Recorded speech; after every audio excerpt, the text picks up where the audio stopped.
Hello there, Jackie Bolhuis from Klompen Stampers. It's time for another video in my series called Card Making for Beginners. We've already talked about the three basics: stamps, ink, and paper. So today we're going to talk about what I think are the most important tools that you need in your stamping toolbox. Now, you know, sometimes you can go out there and you can see there's millions of things, and there's this gadget and this gadget and this does that and that does that. But you know what? I'm not into a lot of stuff. I really think we can make beautiful cards without having to get 5 million different things. So I've narrowed it down to my 7 favorite tools that I use all the time, that I feel that all card makers really need to be really successful in your card making. Again, I'm keeping it simple. I try to get an even number because 7 just seems kind of weird, but you know, I couldn't find anything else to make it 8, so you're getting 7. So these will be the 7 basic tools that as you're starting on your card making journey, or maybe you've been stamping for a while and there's something here you don't have, I want to go through these 7 tools with you, and then I'll have a link down in the description to the video. It'll be like right down there in that video description. It'll take you to the blog post, and I will have all of these items over there for you to see, and if you'd like to order any of them, you can just click a picture over there and place an online order. And I really appreciate those of you that do order through me. That's what helps me bring you guys these videos. So without further ado, I want to flip the camera down and let's talk about stamping tools today. You know, this seems like kind of a boring video.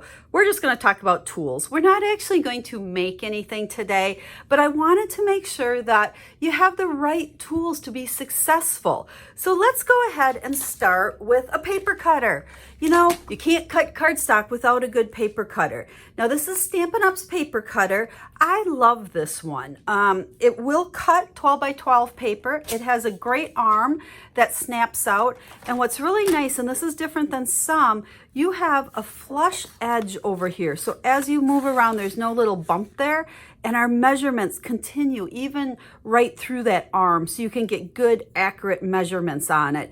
It also, you can measure out to the right. So I do this a lot of times, like if you just need a 1/4 inch strip or a 1/2 inch strip, you can go out to this side as well. Now, my scoring blade isn't even on here. It does come with a cutting and a scoring. I was doing a ton of cutting, so I took it off. But it looks just like this, but it's gray. Actually, let me grab it a second. I guess that wouldn't be very good of me to show you a cutter without the scoring blade on it. So we're going to go ahead. Down here at the bottom, there's just a little place where these blades will go in. They'll fit right in there, and then you can slide them up and down. Generally, I keep them both on there, but because of what I was doing, I had to take it off. I usually keep scoring down at the bottom, cutting right here. Now, to cut, super simple. Come over here. We're going to cut this piece of Very Vanilla in half to make 2 cards. Let's move it down so you can see it. We're just going to put that down and go up and down, and there's our 2 pieces. Now, what is a scoring blade, you might ask? It helps you fold your cardstock. Now, a lot of times with these pieces, if I'm just folding in half, I don't worry about it so much. But a lot of times we might want to fold this, say, at 2 inches. Well, how do you know where that is? So we can go ahead, and again, you can use top or bottom measurements here, whatever is easiest for you. But I can put this at the 2, and we can close that. And now we're going to use a scoring blade. You don't have to press super hard. I tend to just do 3 times. I don't know why, if you really need to. I just feel like I get a better score. So we scored this at 2 inches. And then what people sometimes wonder, when you score, you get a ridge and you get an indent. Which way does it go? You know, we think that indent should be on the inside. It's actually opposite what you think. Have the ridge go on your inside piece. So now we can fold that. Now the other tool, so tool number 2, is actually a bone folder. Even though I scored it, you know, you can see I can press on that. It still likes to pop up. I think a bone folder gives you that nice crisp fold. See how nice, much nicer that lays, and it's great for like if you're ever making boxes or anything, just to run this on that edge after you have folded something and get a nice fold. Now I said if I'm just making a card base and it folds right in half and it's the thinner weight, now heavyweight cardstock I would do all the time with a score, but I can do that, and then I can just take my bone folder, give it a good rub on there, and now we've got a really nice crisp, stays closed card base. So there we have tool number 1 is our cutter. Tool number 2 is our bone folder. Tool number 3 is a good pair of scissors. Now I like the Stampin' Snips. This is just a little real fine point tip scissors here. It's not very big, but this thing cuts beautifully. It's real easy to maneuver it around tight places or whatever you're cutting. It snips, little snips easy. It'll cut your ribbon. It'll cut anything. I've had several pairs of these and I've had them forever and they stay really sharp and I've had great luck with them. I actually have a pair in my bathroom for trimming hair. I have a pair in my sewing room for sewing. They're just a really great little scissors. So that's number 3. Now number 4 is our grid paper. You'll see I've got that down on my stamping surface. And if you watch my videos, I always have it underneath what I'm stamping. It serves a few purposes. Number 1, it protects your stamp surface. The other thing it does is it gives you a little bit of cushion, especially if you're stamping on a softer table or, a table that might dip a little bit, or if your table's real hard. And that really comes into play when you're using the photopolymer stamps, okay? Because there's no cushion in that stamp. So to get a really good image, you want a little bit of cushion. Now, we'll go along, what are we on? Number 4, there's the regular grid paper. And then there's also the smaller one. This is designed to go with the Stamparatus, but I use this quite often as my grid paper for stamping. Now, why not just use plain old blank paper? Well, you can, but there's a lot of benefits of having a piece of grid paper here. If you ever need to measure anything real quick, you've got rulers all, on all the sides of it. I use it to get my stamps straight on my blocks, which you'll see me do that in some of my videos. I always use it to kind of test my image. When I'm stamping, I like to go on here and think, am I stamping good or whatever? It's just a good test. Or if you want to stamp something, and this isn't really the right image for this, but let's say you want something coming off the edge of a piece of cardstock. Now you've got your scrap paper down there. So comes in a pad of, I believe, 50 sheets. When it gets icky, you can flip it over on the other side. So a pad of paper will last you a long time, but it's definitely worth the investment on a pad of paper. Now, speaking of pads, the other, what are we on now? 7? 1? No, this must be 6. Cutter is 1, 2, 3, 4, 5. Gosh, I can't count.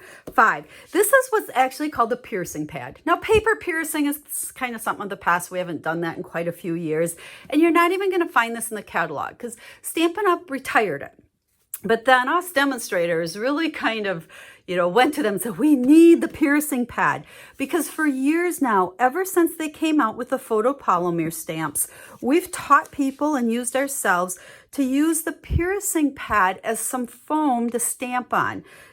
This pad works pretty good. And this isn't a great example, but if this was a much bolder stamp, and if you're not getting a real super solid filled in image, when you stamp on a piercing pad as that cushion underneath, it always stamps better. Not really necessary for those rubber stamps, but with the photopolymer, I almost always put my paper on top of this. So that's our piercing pad. Then let's move to blocks. Now this is something I tend to not talk about very often. You always see me use them, obviously. But with all the Stampin' Up! Stamps, they come unmounted. So they're the red rubber ones or the photopolymer, and you need blocks to put them on. So I suggest picking up a few blocks to start and then work your way through collecting all of them. Now, all the stamp sets in our catalog will tell you down at the bottom by the price, it'll say the recommended blocks. Now, a recommended block is the smallest block possible for that stamp to fit on. Like this whale, if I turned it a little bit, I could probably cram it onto this size. But you always want to get it to fit nice, but as small as possible. Because sometimes when you put smaller stamps on a big block, it makes it easy to kind of rack them, get ink on the block and all that. But you can make do. When you're starting, maybe get like, these 3 might start you out. But you want to do that. You can also purchase the whole block bundle, 1 of each size, and you save 10% when you do that. So blocks are something you want to build on. Stampin' Up! Blocks are a great quality. They're a nice thick block, easy to hold on to. They're nice and smooth and grooved all the way around. So they feel like wood, like the old-fashioned wood mounted stamps. So I love our blocks. So that's another tool, we're going to call that. And then finally, we are going to put the Stampin' Chamois into our tool kit. Got to clean your stamps. There's other ways to clean them, and I'll hit that probably in another video, but I use the Stampin' Chamois almost all the time. It is my favorite. So little things about the chamois. It's ugly. I was looking to see if I had a new one to show you, but I don't. But this was as close as I could get. When these come, they are damp and they come in plastic. But when you let them dry out, it's hard. It's hard as a rock. It's just like, you know, the chamois that you use to clean your cars or whatever. It's just a lot thicker. But this is fine to use. All I need to do is take it upstairs. I run it under a lot of water and squeeze it in water and squeeze until I get it nice and wet all the way through. And then you always want to wring it out and wring it as much as you can. So it's wet, but you can't squeeze anything out of it. And then I like to keep them in these cases. This is just a stamp case. You can purchase these, you know, by themselves, or maybe you have a stamp set you don't use anymore.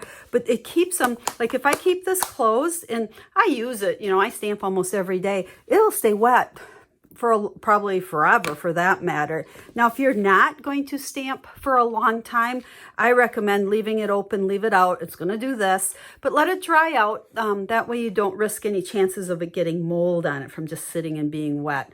So to clean our stamp, all you need to do is rub it on there and it's good and clean. See, now my block, you can pick it up and do it too if you want. It will get stained, but when this gets to the point where it's not cleaning my stamp anymore, I take it up to my sink, I run lots of water through it, I, you know, wring it out, wet it, and wring until all that water comes out clear, and we're good to go to continue using it. So you'll never wear it out. It'll just get ickier and ickier looking, but it'll still work good. So I hope this video was helpful for you, talking about all the basic tools that I believe every stamper needs. So we've got the chamois, we've got our blocks, we have a good pair of scissors and a bone folder. Don't forget the grid paper. We've got our piercing pad, 1, 2, 3, 4, 5, 6. And the last item, of course, is a paper cutter. So, like I said, I'm not stamping today, but I thought it was important to just talk to you about the basic stamping tools. I hope you found it helpful. And if you have any questions at all, make sure to reach out to me. I'm here to help you with all your stamping needs. We'll talk to you soon. Have a stamp happy day.